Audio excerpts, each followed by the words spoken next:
किशोरों में तेजी से बढ़ रहे नशे की प्रवृत्ति के चलते आज नशे ने समाज में अपनी जड़ें इतनी ज्यादा गहरी कर ली हैं कि अब यह समाज के लिए अभिशाप साबित होता जा रहा है। नशे के आदि किशोर व युवा नशा ना मिलने पर जघन्य से जघन्य अपराध करने से नहीं चूक रहे हैं। इसीलिए आज ऐसे अपराधी पुलिस के लिए चुनौती बने हुए हैं।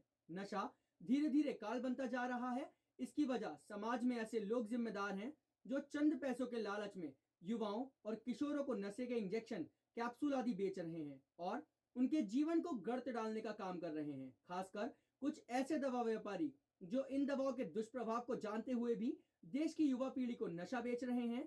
इस सामाजिक बुराई को सामने लाकर और किशोरों और युवाओं को नशे के दुष्परिणाम बताकर उनको सकारात्मक संदेश देने के उद्देश्य से सुरागीलाल टीम ने चिकित्सकों और अधिकारियों से बात की, साथ ही अभिभावकों को सावधान करा है कि वो अपने बच्चों की दिनचर्या व संगत पर पैनी नजर रखें। कहीं गलत संगत में पड़कर आपका लाल नशे के दलदल में तो नहीं फंस रहा। देखें सुरागीलाल न्यूज चैनल की खास रिपोर्ट। जैसे कि समाज में इस समय नशा जो है बहुत ही ज्यादा फैल रहा है। आज हम बात करेंगे ऑक्सीडोसिन, पेंटाडोसिन और प्रॉक्सीवन के बारे में, जो कि ऐसी दवाएं हैं जिन्हें डॉक्टर्स प्रयोग करते हैं ताकि वो मरीजों को ठीक कर सके, लेकिन आज के समय में उसका प्रयोग गलत ही तरह से हो रहा है। उसके बारे में आप क्या कहना चाहेंगे? देखिए, ऐसा है, जिससे भी तीनों इंजेक्शनों के आपने नाम लिए, पेंटाजोसिन, ऑक्सीटोसिन और प्रॉक्सीवन, ये बेसिकली बनाए तो मरीजों की भलाई के लिए गए थे और आज भी बहुत तरीके से ये यूज़ होते हैं हॉस्पिटल्स में, इन सर्जरीज में, मरीज को दर्द से आराम दिलाने में, नींद दिलाने में। लेकिन जो इसका मिसयूज है वो आज की डेट में इतना ज़्यादा हो गया है कि कभी कभी अगर हॉस्पिटल वाले भी चाहें तो पूरे शहर में इंजेक्शन मरीज की सहायता के लिए वो अवेलेबल नहीं हो पाते, क्योंकि इसका मेन बेसिकली कारण क्या है कि ये लोग दूसरे रास्तों से, जो आदमी नशा करने वाला है वो इसका इतना यूज कर ले रहा है कि जो यहाँ यूज़ होना चाहिए वहाँ अवेलेबल नहीं हो पा रहे हैं। और जो भी युवा बेसिकली इसको यूज कर रहे हैं उनके लिए मेरा एक ही बात कहना है कि ये इंजेक्शन जो आप नशे के लिए यूज कर रहे हो, इससे आप अपनी फिजिकल हेल्थ तो ख़राब कर ही रहे हो, अपनी मेंटल हेल्थ भी ख़राब कर रहे हो और साथ ही साथ अपनी और अपनी फैमिली की फाइनेंशियल हेल्थ को भी बहुत बुरी तरह ये प्रभावित कर रहे हैं। इससे आपका शरीर पूरी तरह से खराब हो जाएगा। शुरू में आपको लगता है कि इससे कुछ नहीं होना, थोड़ी देर का नशा है, आपको अच्छा लग रहा है, लेकिन ये धीरे धीरे आपके शरीर को अंदर से ऐसे खोखला करते जा रहे हैं, जैसे कि हम कहते हैं स्लो पॉइजन। ये बेसिकली एक स्लो पॉइजन है जो धीरे धीरे आपके शरीर को इतना खराब कर देंगे कि आपके शरीर का कोई भी अंग, इवन माइंड जो है वो इतनी बुरी तरह डिस्टर्ब हो जाएगा कि आप अपनी ज़िंदगी में कोई भी अपना आपका जो एम है उसको आप कभी भी अचीव नहीं कर पाएंगे।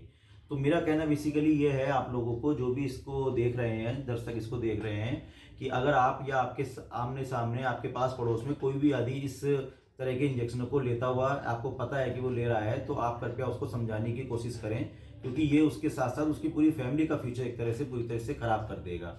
आज की डेट में जितने भी जो भी लोग इसको ले रहे हैं वो हमारे देश के यूथ हैं और पूरा आने वाले टाइम में हमारे देश की ग्रोथ तभी हो पाएगी जबकि यूथ हमारा सही रहेगा। अगर यूथ ही नशे में पड़ जाएगा तो देश का फ्यूचर बहुत ही गलत हाथों में चला जा रहा है, इस तरह से देखा जाए। जो चीज़ें मरीजों के इलाज के लिए यूज़ हो रही है उनका यूज़ आजकल लोग नशे के लिए भी कर रहे हैं, लेकिन एक्चुअली जो चीज़ एज अ मेडिसिन बनी है, जो हम बीमारी में दे रहे हैं, उसे आप ऐसे नशे के तौर पे लोगे तो आपको दिक्कत होनी है। उसके बहुत सारे साइड इफ़ेक्ट्स हैं। सपोज लोग ऑक्सीटोसिन की इंजेक्शन भी ले रहे हैं आजकल नशे के लिए, तो उससे आपको जो इमोशनल चेंजेस है, इमोशनल बिहेवियर काफ़ी चेंज हो जाता है। कई बार बंदा सैड मूड में है, उसने ऑक्सीटोसिन का इंजेक्शन लिया तो उसे पूरे जो मतलब सैड उनके थॉट्स हैं वही उसे याद आएंगे। इमोशनल लाइबिलिटी पेशेंट उस पर डिपेंडेंट भी हो जाता है। कई बार वो मरीज को लगता है कि मुझे इंजेक्शन लेने से मज़ा आ रहा है, लेकिन कई बार उन्हें लॉन्ग टर्म जो साइड इफ़ेक्ट्स है उनका पता नहीं होता। इन्हीं चक्करों में कई बार मरीज आते हैं हमारे पास, उनका हीमोग्लोबिन 2 हो गया, 3 हो गया, वो खाना नहीं खा रहा है। तो कई बार बंदा इंजेक्शन लेके नशे में पड़ा हुआ है, वो ट्रैक्टर का पहिया उनके पैर पे से चल जाता है, उन्हें पता भी नहीं चलता। तो ये सारी चीज़ें इमीडिएटली स्टॉप होनी चाहिए। और जो पेंटाजोसिन है वो भी इंजेक्शन नशे के लिए यूज़ करते हैं, वो है आपका अफीम ग्रुप का जो ड्रग आता है, वो ग्रुप में आता है। उसका नशा इस हद तक कई लोग लेते हैं कि उनकी सांसों में भी दिक्कत होने लगती है या कई बार सांसें रुक भी जाती है। उनकी सारे सिस्टम में बॉडी कमज़ोर हो जाती है। जब वो आते हैं तो हड्डी उनकी एकदम नरम हो चुकी है, ऑस्टियोपोरोसिस जिसे कहते हैं, या तो उनका हीमोग्लोबिन 2 या 3 होता है, उनके बाल झड़ चुके होते हैं। तो बहुत मतलब एक ग्रेव कंडीशन में आते हैं।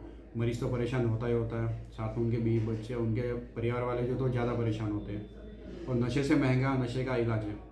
देखिए, पेंटाजोसिन जो है वो दर्द निवारक है और उससे नींद भी आती है। उसका यूज़ जो है हम लोग ऑपरेशन के बाद पेन रोकने के लिए या एक्सीडेंट हो जाता है तो उस समय पे पेन रोकने के लिए करते हैं। लेकिन और सरकार ने इसको शेड्यूल ड्रग्स में भी कर दिया है कि बिना डॉक्टर के प्रेस्क्रिप्शन के ना मिले। लेकिन कुछ लोग जो है इसका आदी हो जाते हैं, उसका बड़ा ज़बरदस्त नुकसान है। क्या है कि अगर वो यूज़ करते हैं तो उनकी सोचने समझने की शक्ति, ड्राइव करने की शक्ति, ये सब भी जो है बहुत ज़्यादा प्रभावित होती है। और उसका असर ये होता है कि लोगों में जो है एक्सीडेंट हो जाते हैं। खासतौर से यूथ जो है उसको लेकर के तेज मोटरसाइकिल चलाता है। और बीइंग ऑर्थोपेडिक सर्जन मैं देखता हूँ कि उसके नशे में भी लोग मार देते हैं, शराब के नशे में भी मार देते हैं। लेकिन इसके जो नशे हैं ये और ज़्यादा घातक हैं। इसकी जो आदत है वो लंबे टाइम तक रहती है, इसका असर लंबे टाइम तक रहता है।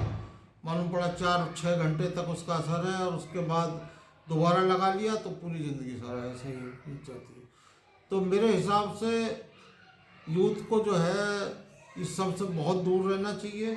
मुश्किल से इसकी लत छूटती है और लगने ही नहीं देनी चाहिए। सर, जैसे कि जो इंजेक्शन और दवाओं का उपयोग मरीजों के उपचार के लिए करा जाता है, लेकिन आज के समय में उन सभी का दुरुपयोग करा जा रहा है नशे के लिए। आज का युवा जो है वो नशे में बिल्कुल ही खोता जा रहा है। तो इसके बारे में आपका क्या कहना है कि क्या कार्रवाई करी जा रही है? नशे के इंजेक्शन की अभी तक हमारे पास कोई न तो कोई अभियोग पंजीकृत हुआ है कोतवाली काशीपुर में, न इस प्रकार का कोई मामला संज्ञान में आया है। अब जहाँ तक प्रयोग करने वाली बात है तो ये ड्रग्स इंस्पेक्टर के माध्यम से जानकारी हो पाएगी कि उनका स्टॉक कितना है और कहाँ कहाँ वो चीज़ें बिक रही हैं। फिलहाल हमारे संज्ञान में इस टाइप की कोतवाली काशीपुर में कोई जाँच पेंडिंग नहीं है। पर यहाँ पर स्टॉक होने के बाद भी चिकित्सकों का कहना है कि उसकी बहुत ज़्यादा कमी हो जाती है। अक्सर जब ज़रूरत पड़ती है तो इंजेक्शन जो है वो अवेलेबल ही नहीं होते हैं। इस संबंध में ड्रग्स विभाग है, वो खुद चेक करेगा, अपने स्टॉक को चेक करेगा कि वो स्टॉक जा रहा है। उन लोगों को चेक करेंगे, उनके स्टॉक को चेक करेंगे। इसमें हमारा कोई ज़्यादा एकदम डायरेक्ट हमारा हस्तक्षेप है नहीं।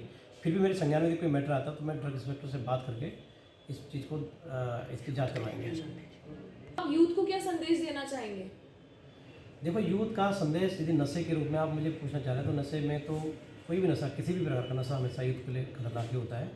मेरे प्रत्येक यूथ से ये गुजारिश है, रिक्वेस्ट है कि इस नशे में अपना फ्यूचर ख़राब मत करिए। और किसी प्रकार की कोई सूचना बेचने की या लेने की, चाहे वो स्मैक के रूप में हो, चरस के रूप में हो, शराब के रूप में हो, या जैसे आप बता रहे हैं कि इंजेक्शन के रूप में हो, तो आप हमें सूचित कीजिएगा। उनका नाम गोपनीय रखा जाएगा और हम आपके लिए बैठे हुए हैं। यदि कहीं पर भी इस टाइप की कोई सूचना मिलती है तो उसमें कार्रवाई करेंगे। राजेश शर्मा बोल रहा हूँ, ये सुरागीला न्यूज़ चैनल का संपादक काशीपुर से। ये सर उत्तरांचल में सर आप खासकर देखा जा रहा है सर, युवाओं में नशे का प्रचलन बहुत बढ़ रहा है। लोग खासकर जो है इंजेक्शन पेंटाजोसिन और प्रॉक्सीवन आगे यूज कर रहे हैं। तो इस बारे में सर आपसे कुछ राय जानना चाहते हैं कि क्या आप सलाह देना चाहते हैं, युवाओं को क्या संदेश देना चाहते हैं? और एक्चुअली मैं ये सलाह ये चाहता हूँ, ड्रग्स को they are not at all useful, क्या बहुत ही ज्यादा हैजर्डस है। इनके साइड इफेक्ट्स बहुत हैं। एक तो सबसे इम्पोर्टेंट है कि एडिक्शन है। मतलब जो आदमी लेने लगेगा तो उसकी इच्छा होगी कि ले उसके बिना नहीं रह पाएगा। एडिक्शन बहुत है। जी। और जैसे पेंटाजोसिन है, ये कैनाबिनॉइड एक्चुअली बेसिकली सब जो है ये एल्कोलॉइड होते हैं ना, उनके क्लास के हैं। अच्छा। कोकेन है, कैनाबिनॉइड है, जो आपके भांग में और इन सब के अंदर रहते हैं। तो ये उसी का पार्ट है। बिकॉज ऑफ दिस इसके अंदर एडिक्शन है। अब अगर पेन किलर है, उसको इसलिए पेन किलर कहते हैं, पेन किलर है क्योंकि आदमी को अगर उसमें नशे में उसमें डाल दो, उसको पेन फील नहीं होगा। अच्छा। एक कोई पेन किलर बेसिकली पेन कोई भी रिड्यूस नहीं करता है। आपके जो सेंट्रल नर्वस सिस्टम, जो माइंड में जो सिग्नल्स जाते हैं, तो आप किसी तरह से भी उनको ब्लॉक करें, वो सिग्नल्स ना पहुंचे तो आपको फील नहीं होगा। पेन तो है अपनी जगह। उसमें जैसे मॉर्फिन का इंजेक्शन भी देते हैं। तो ये पेंटाजोसिन है, ये भी है। और ये प्रेस्क्राइब ड्रग है। पैसे पता नहीं कैसे लोग इंजेक्शन ले लेते हैं। ये इंजेक्शन उनको दिया जाएगा जिनको बहुत सीवियर पेन है, अनबियरेबल पेन है, तो उनको आपने दे दिया, सीडेशन हो गया, नींद आ गई, सो गए। But it is not good at all. Number one जैसे पेंटाजोसिन ये है। दूसरी बात ये है कि मॉर्फिन का इंजेक्शन ये लोग लगाते हैं, ठीक है। तो मॉर्फिन का इंजेक्शन लगाते हैं, वो भी यही करता है जी। और इसका सबसे बड़ा साइड इफेक्ट है। और मोर ओवर ये डेथ भी हो सकती है इनसे। अगर आदमी ज्यादा ले तो इट कैन कॉज डेथ। जी। दूसरा एक युवाओं को किलर क्या है। संदेश युवाओं से क्या कहना चाहते हैं आप इस बारे में? मैं युवाओं को संदेश ये दूंगा, सबसे बड़ी इम्पोर्टेंट चीज ये है कि उनको इससे बहुत दूर रहना चाहिए, और अगर किसी को लेने लगा है तो फिर उसको जाके, क्योंकि सब ये साइको एक्टिव ड्रग्स हैं, ब्रेन पे अफेक्ट करते हैं, विड्रॉल सिम्टम्स होते हैं, जैसे मान लीजिए कि इसको हैबिट हो गई, एडिक्शन हो गया, तो उन्हें डॉक्टर्स को कंसल्ट करना चाहिए और बताना चाहिए कि मैं ये लेता हूँ तो मुझे इसको छोड़ना है, तो कैसे छोड़ा जाए। उत्तराखंड की खबरों से जुड़े रहने के लिए आप हमें सभी सोशल मीडिया प्लेटफॉर्म्स पर सब्सक्राइब, लाइक और फॉलो कर सकते हैं। धन्यवाद।